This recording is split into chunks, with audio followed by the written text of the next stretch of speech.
So I'm going to go through a few of these basic commands that we're going to run through on this course. The first is going to be the place command, which is going to be something that you can utilize in the living environment. So as you progress from the dog being in a crate and being on a leash in the house, you're going to start to put the dog on a placemat and teach the dog to control himself in that environment. So it's important that the dog becomes accustomed to everything that happens in that house, and the crate and everything we've gone through so far is a stepping stone to the dog starting to be able to sit on a placemat and not move while things happen in the living environment. So when your dog comes back from the course, you're going to find, you should just be able to say place, give a little bit of leash direction, the dog should just jump straight on there.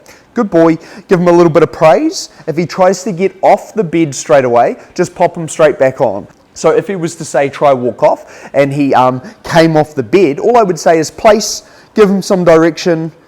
If he tries something but he's uncertain, I'll just give it a little bit more guidance. Place, good. Good. And you'll find that each time you pop them on there, you might need a reminder 1 or 2 times just to reiterate what you're expecting, and over time that will get less and less, so you may find you can just say place straight away, he jumps on there, you don't need to remind him anymore. Good boy. Place. Bit of guidance. Good boy. Good. And what you're going to do is you're going to slowly give more space to the dog. So as he sits down and relaxes more on the placemat, I can start to move away from the dog. So I might walk 3 or 4 steps away, come back, give him a little bit of praise, and leave him there. Other things you can start to do is walk around the house and see if you can keep him on the placemat while he's sitting. Tell him to place, see if you can keep him there while you walk around the outside of the house. And the next would be visitors. So when visitors come to the front door, you pop him on the place. If he gets off, you replace him 3 or 4 times till he calms down, and the visitor can come in. Once he's fully calm, you can let him interact with the visitor. That's important there, is you don't let the visitor interact with him until his mental state and he's has actually calmed down. Some ways you're going to be able to tell that is going to be his tail slowed down, his body posture has gone from high to relaxed, he may not be whining anymore, he's probably panting, relaxed pant, his mouth is open like this, so this is a very relaxed dog. An unrelaxed dog would be sitting there tense, waiting to get off.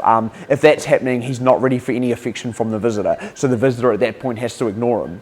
If the visitor wasn't following the rules, that's when you could utilize the crate again, pop the dog back in the crate, and wait for the visitor to regain control of their emotions, and then bring the dog back out, pop them back on the placemat, and repeat the process. So it is a bit of work involved with training a dog, so stay persistent and keep consistent.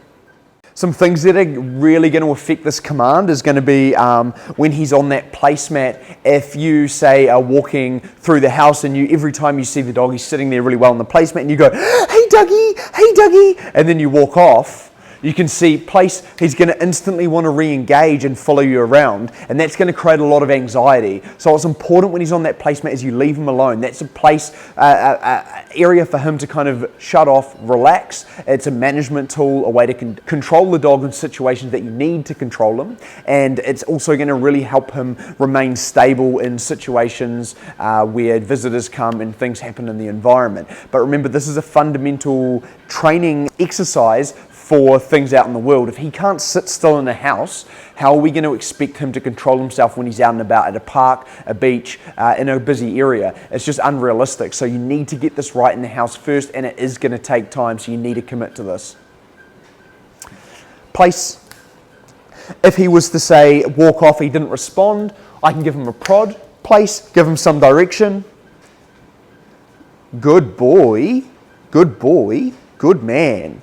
So that was just a little physical correction there, just a little tap on the side there to snap him out of things. So there I asked him to place, he then kind of was distracted by something else in the environment. I could then just give him a tap, remind him of the command, and gave direction. So you can see you can utilize physical correction as well as leash. So you've got now 2 ways of communicating with your dog.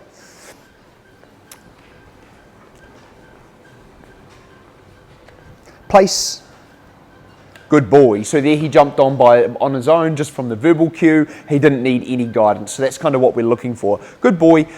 and I'll let him settle down. I'm going to go through that one more time, and the reason I want to go through this is so I can really emphasize the baby talking and the winding the dog up in the living environment and what effect that's going to have on the training. Otherwise, you're going to find it's going to be like a yo-yo effect. You're going to be like, it's working really well one day, the next day it's not working well at all, and this is going to be dictated from your behavior in the house. So he's nice and calm again. I've come through the front door. Hello, Dougie. Hello, Dougie. Hello. You can see straight away he's going to get off the bed. Come, Douglas, place. I'm going to have to replace him because he's now re-engaged, he's elevated, he's become distracted in the environment, and it's hard to control him at that point. Doug is quite trained, and your dog should respond this well, but just remember he's going to keep getting off that placement every time you baby talk to him and encourage him too much. What you can do is practice this in as I am doing when you know he's going to get off. So almost entice him to get off with that baby talk, but then place him straight away, and we call it counter conditioning. So counter condition him to something like this happening. So if your friend comes over and he does do it, the dog is able to control himself and maintain that control in that situation. Good boy, Doug. On your place. Good boy. Good boy.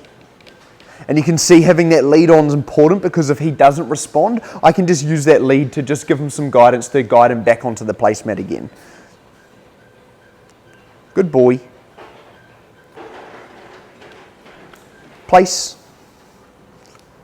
Doesn't respond, I can give that leash guidance, a little bit of leash guidance. Good boy.